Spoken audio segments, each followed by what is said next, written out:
Welcome back, everybody. Thanks for joining us.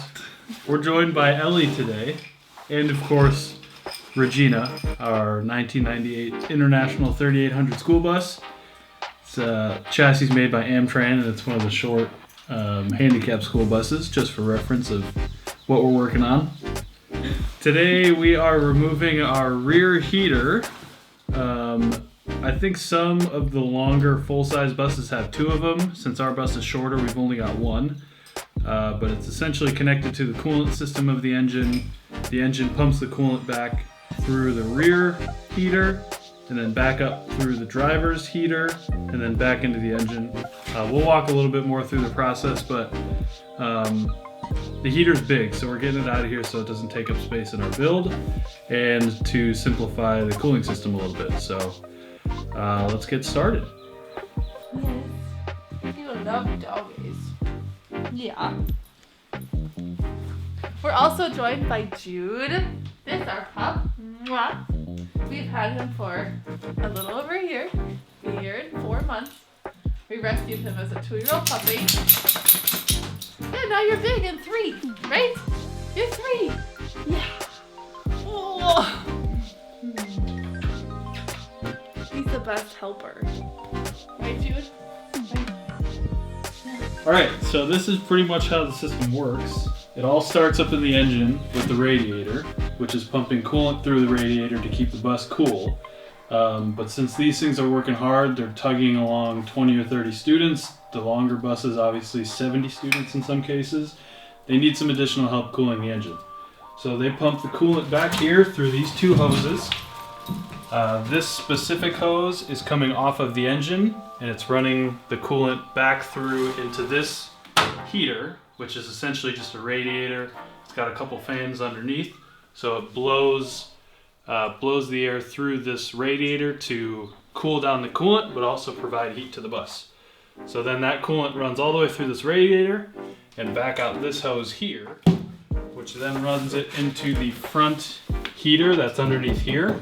This is the driver's heater, and that's the same process, just runs it through a radiator, blows the hot air off to cool down the coolant, but also heat up the driver, and then it's going to run it back into the engine.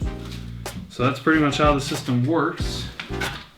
So we've pretty much got 3 main tools that we need. First is a little bucket, because we are going to lose some coolant. Shout out to Isopure Protein. It's the best. For sure. You can shut down the coolant. There's 2 valves that shut down both the outgoing coolant from the engine and the coolant coming back into the engine. You can shut both of those down, but you're still going to have some excess coolant in the lines here. So have a bucket to catch all that coolant that's going to inevitably spill.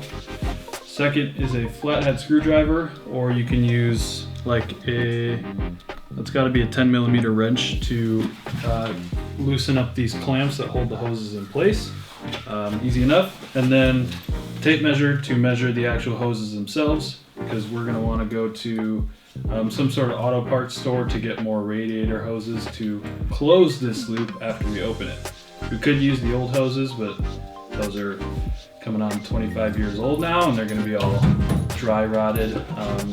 So we're going to want to replace those with new hoses. But yeah, 3 tools, pretty easy.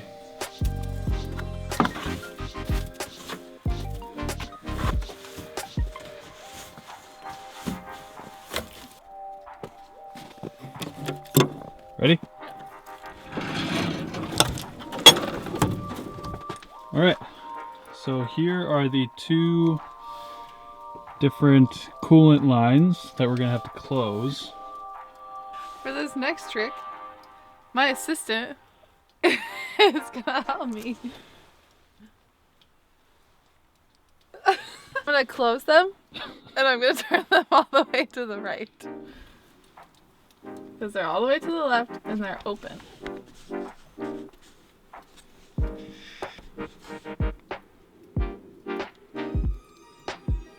Alright, so we're gonna start. Hi, June. We're gonna start at the actual heater to disconnect things. And June's gonna go away. Excuse us! Excuse us, Jude!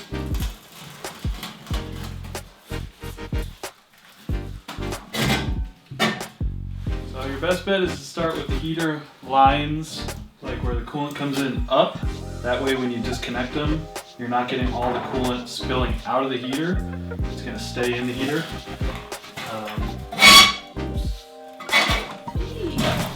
First thing you gotta do is disconnect the wiring here. We can trace it back through the fuse panel later. Hey, no, come on. Okay, so before we disconnect any wires, we're taking a picture of them so that we remember that, what is it, red? Yeah. Red 23 goes in and breaks off into the 2 wires, and then like a white 22 goes in and breaks off into 2 black wires. So if anything goes wrong, we now have a fail-safe. We can go ahead and put it back together and know that it's the same way it was when we took it apart. So we're going to disconnect these wires. We only have to disconnect 2.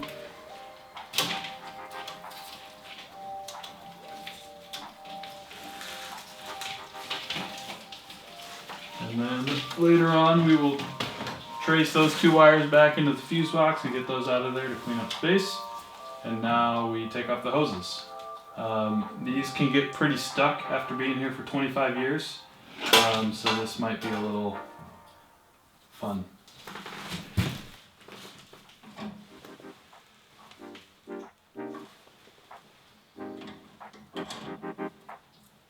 So these hoses are like super stuck on here. We expected that, so the flathead screwdriver will come in handy. If we need to, we can just crack these hoses off.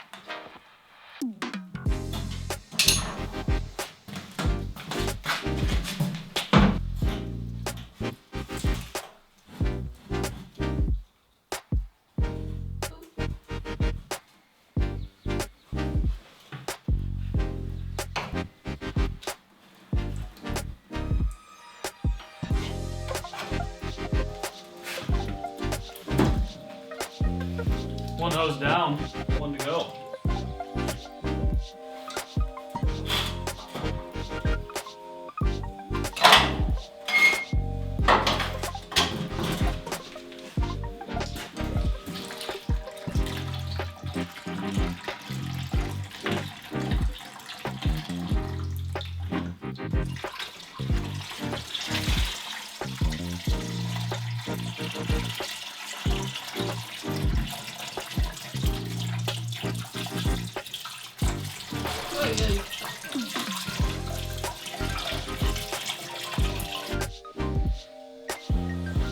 Alright, so now we measure these hoses because we're going to get some fittings and hoses from an auto parts store to close the loop. And it looks like it's about 1.5 inches.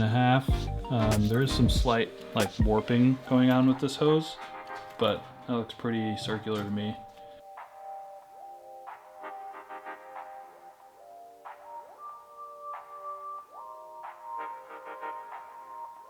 Alright, so we got the hose we needed, the correct 1-inch size.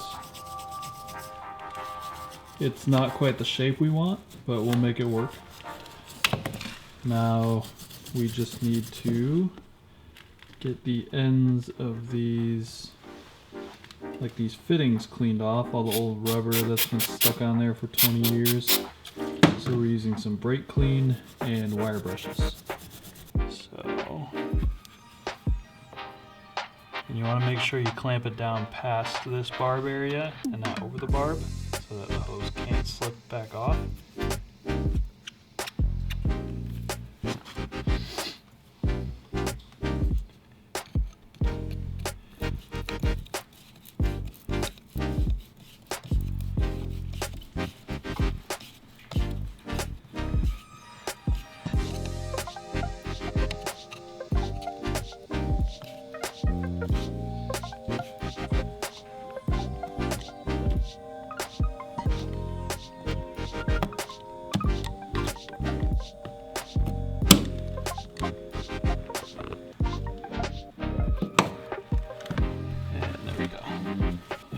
Discover that I need my other clamp on there by myself.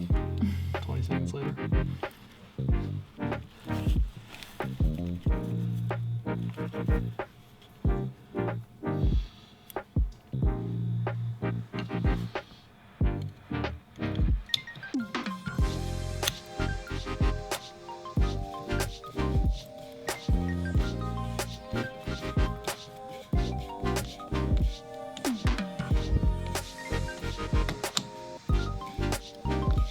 All right, well, thank you guys all for watching. Not too difficult of a project, but it's definitely one that you might want to consider doing if you want to save yourself some build space in your bus. One thing to keep in mind is you will have to consider whether or not your bus can handle running without this. It's definitely important to the cooling system, so maybe consider upgrading your radiator, potentially getting a better radiator fan in front, something like that. If you're not doing a lot of driving on hills and that kind of stuff, mountains, it's probably not too big of a deal. But yeah, so that's it for this one. Definitely subscribe if you're at all interested in seeing any of our other build guides or just our build videos where we kind of go through the process of building out our skoolie. And then once we do get on the road, some of our adventures there. But yeah, thank you guys for watching. We appreciate it. And we will see you in the next one.